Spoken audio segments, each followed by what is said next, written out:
What is the most broken tank in Girls and Panzer? And by broken, I mean the tank that has pulled the most absurd stunts and seemingly impossible feats of endurance that can't be seen as realistic. With that being said, here are my top 10 tanks that I think are the most broken in this series. Number 10, the FT-17 and the Mark IV tank. Yes, we're starting off with these two tanks, but for good reason.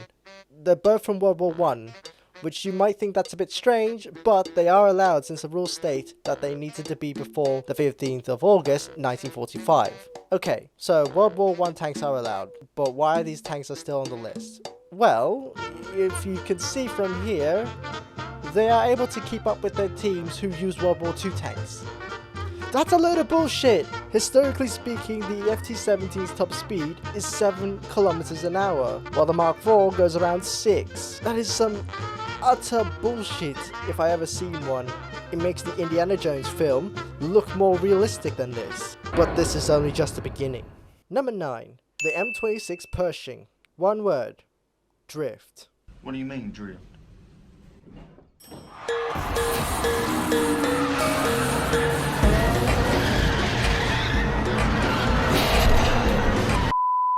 Number 8. The Centurion Mark I. Okay, same thing, but it's a bit more stupid than that actually. This thing can drift, yeah? But it could pull 360 no-scopes, like it's practically an MLG tank with a gamer on a mice and keyboard as a tank crew. Number 7. The Panzer III J1. Now, this might seem odd, seeing as the tank is first featured in the original series of Guns of Panzer. It doesn't seem to look all that broken and unrealistic. But then came this.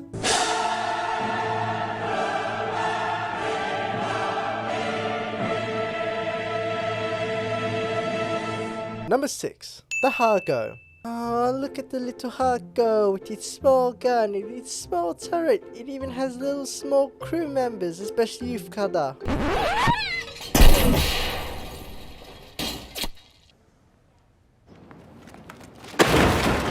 Okay, real talk, how on earth did the Hargo penetrate the Matilda's turret ring? Cause the turret ring on the Matilda is 60mm thick.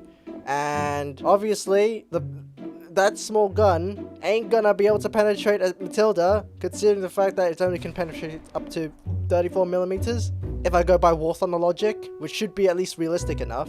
Okay, well, in Das Finale, it even gets more stupid than that. It goes like a stabbed rat. What? It drifts all over the place, it gets flipped over by the duck team, it lands back on its tracks and drives off at full chat. What the fuck? Number 5. The Tiger Porsche, also known as the VK4501. Okay, now this is no surprise to a lot of people that have watched this anime, but for those who don't know, it destroyed a bridge from boosting its engine and popping a wheelie. It held up against a barrage of Kuramarimine tanks. It escaped from the Area 44 NASCAR style. It even drifts, it even slipstreams, but also it has VTOL!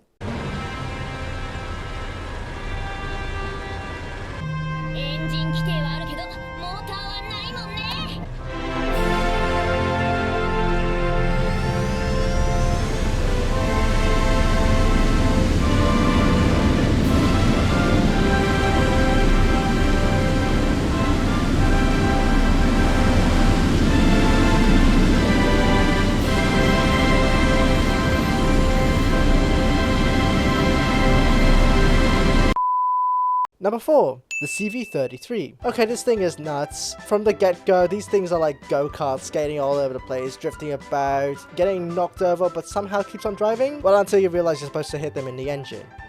But that's not all. In the film, they are seen flung in the air by the Duck Team's Type 89, converted into a boost ramp for the Hetzer, and then they become a roller coaster, and then to top it all off, they are skipping across the water like a skipping stone. But that's not all. In Das Finale, we see them dogpiling Bonpool's FT-17.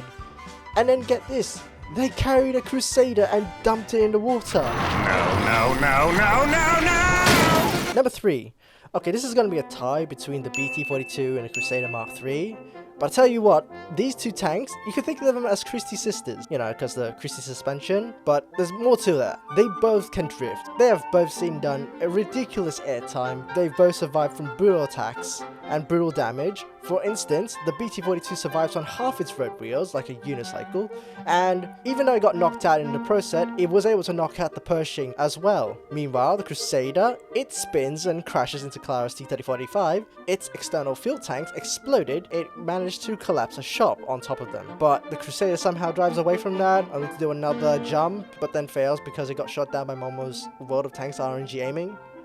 By the way, good job, Momo. Your very first kill. Either way, these two tanks are insane, but not as insane as compared to this. Number 2, the Type 89 Ego Co. Shocker, am I right? But for good reason. For a medium tank, you might think that this have reasonable or subpar mobility, right?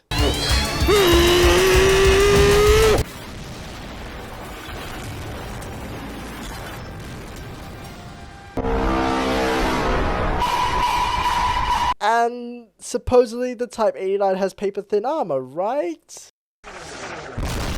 Yes! Yes! Yes! Yes! Yes! Yes! Yes!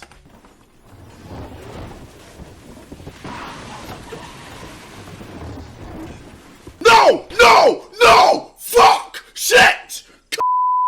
Okay, no, forget the Christie sisters. The Dark team are absolute chads. Now, before we look at my number 1 tank, let's look at some honorable mentions. First off, the KV-2. Did someone feed these loaders vodka-injected chicken Kievs? Cause look at that insane reload speed. But not only that, look at the Anteater team. Look at those muscles. We got some serious buff gamer girls. And finally, we got the B1 Bis and the Churchill Mark 7. Kind of the same reason anyways, like the World War I tanks. It's their speed buffs.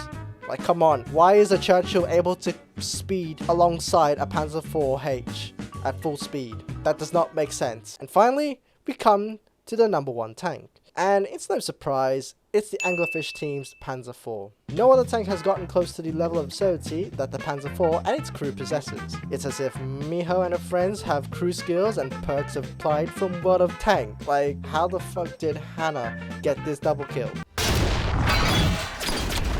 But then we get to the tank itself, which, well, you probably already know, so I'll just roll the tape.